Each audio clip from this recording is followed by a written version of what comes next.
And that matter passes. So then we'll move now to item 3-1, and Supervisor Stone.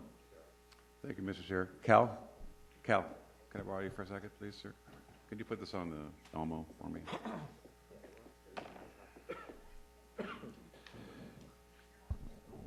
My fellow colleagues and my fellow constituents and friends, on September 21st, 2012, we had a very tragic incident in the 3rd District that was worthy of bringing to the board. A beautiful woman by the name of Wanda G. McGlover was found dead on the side of a road near her French Valley home. The Sheriff's Department has been given the investigation handed over to them by the Highway Patrol that usually does traffic controls in the unincorporated area. And an ongoing investigation is proceeding, but I must say that there are more questions than answers as to what happened to this beautiful woman. We know that she was struck from behind the head. Unfortunately, it was a fatal blow. But whoever hit her, whether it was a hit and run or whether it was a deliberate act, after Ms. McGlover went down, was drugged to the side of the road. So we either have a felony hit and run or we have a potential murder that happened in this very safe, quiet area of southwest Riverside County. I met with a member of the family, Megan, who's here today. She leaves 4 children, 2 grandchildren, a brother. But raising 4 children wasn't enough for this beautiful woman. She was also a very nice woman that took in foster children, and she had a number of them over the past few years. So she was a very giving woman that wanted to make positive change in other people's lives.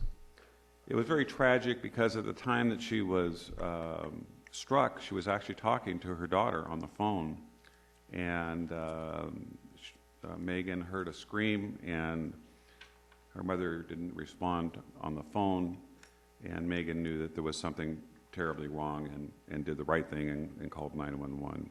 And unfortunately, the case is cold. We just don't have any good leads to this case, and we know that there are people or someone out there that knows what happened in this very tragic case.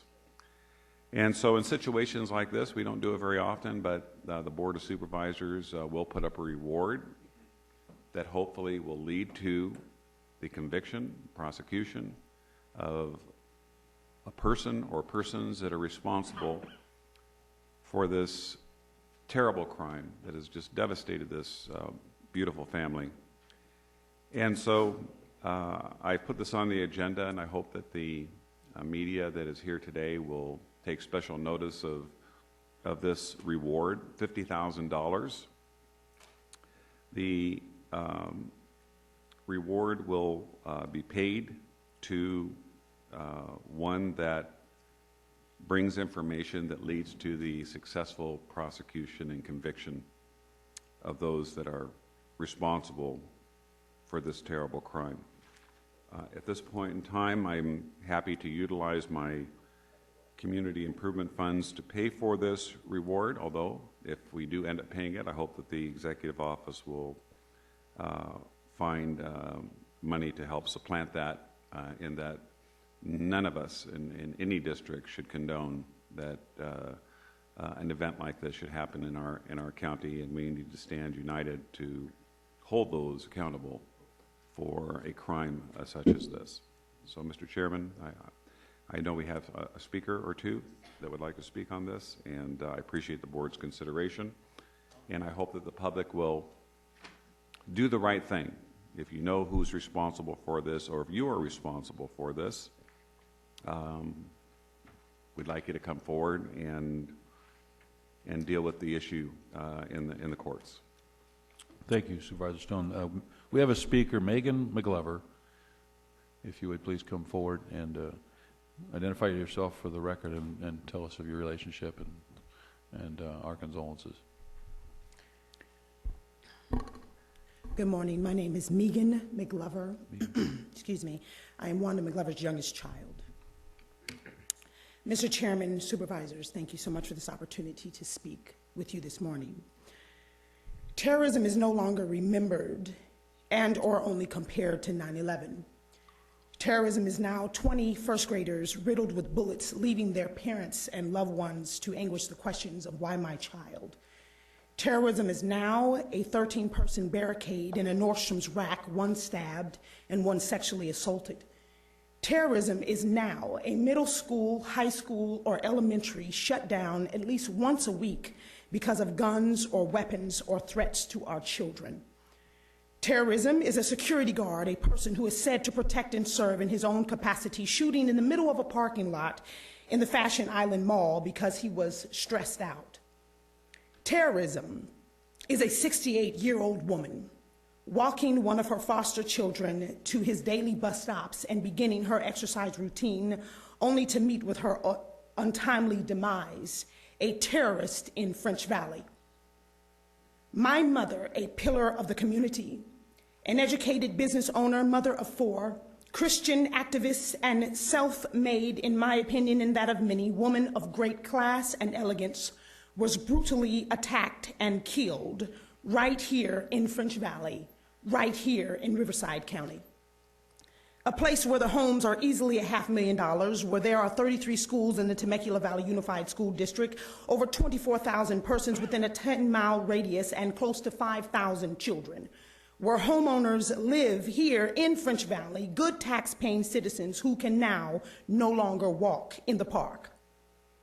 If you ask just about anyone within that 10-mile radius if they remember a woman that walked in the mornings, always wearing a hat to shield from the sun and always smiling and waving, you would hear in response a resounding yes. Yes, we see her all the time.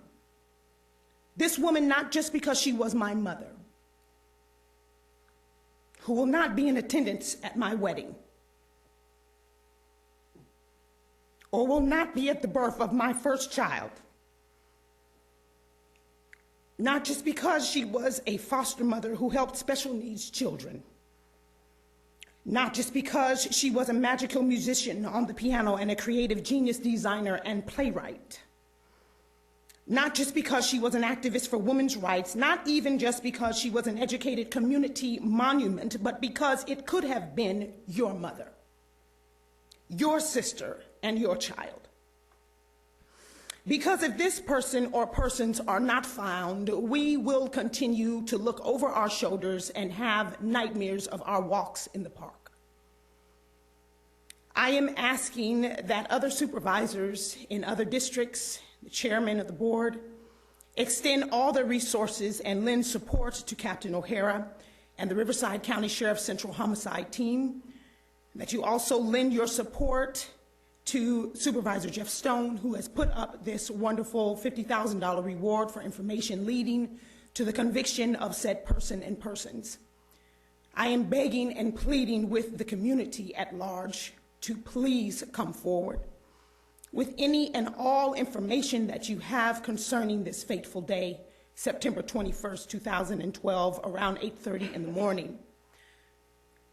I am the daughter that she was speaking to on the phone when she was attacked. I am imploring all law enforcement within this area and all areas to continue to give 100% to this case so that we here in French Valley, Temecula, Marietta, and Riverside County and other surrounding areas can walk in the park confidently again. Thank you. Thank you very much. Thank you, Wanda. Supervisor Stone. Thank you, Mr. Chair. Again, Megan, our condolences to your family, and I'm very confident that we have some very dedicated, hardworking people in our homicide division. Our district attorney has a representative in the office here, in the auditorium here today, and we'll use all the county resources to the best of our abilities to bring those to justice. So with that, I'll move the recommendation to use $50,000 of my SID for information leading to the arrest and conviction of the person or persons responsible for the death of Wanda G. McGlover. Second. Okay, Supervisor, I will also be happy to share with you in that, paying that reward. Thank you. And I think